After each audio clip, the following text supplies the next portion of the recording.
बिस्मिल्लाहिर्रहमानिर्रहीम। एक शख्स ऐसा हो जो कहता हो कि हम ताजर हैं, हम कुरान मजीद की ख़रीद व फ़रोख्त करते हैं, तो क्या हमारे लिए कुरान मजीद को बग़ैर वज़ू हाथ लगाना जायज़ है? तो नहीं, उनके लिए भी बग़ैर वज़ू के हाथ लगाना जायज़ नहीं। रुमाल ले ले, कोई कपड़ा ले ले, कोई चमड़ा ले ले, उसके ज़रिए से कुरान मजीद को पकड़ ले जो बाहर हो कुरान मजीद से, तो ऐसी सूरत में जायज़ है। इसके अलावा कुरान मजीद को डायरेक्टली हाथ से पकड़ना बग़ैर वज़ू के ये जायज़ नहीं।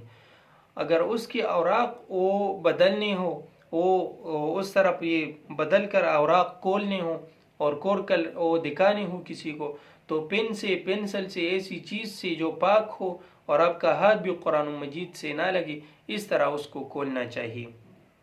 इसी तरह बाज़ किताबें ऐसी होती है जिनमें कुरान मजीद की बाज़ आयातें होती है, उनकी तशरीहात होती है, आयात होते हैं, तो ऐसी किताबों को हाथ से बग़ैर वज़ू वो उठाना तो जायज़ है।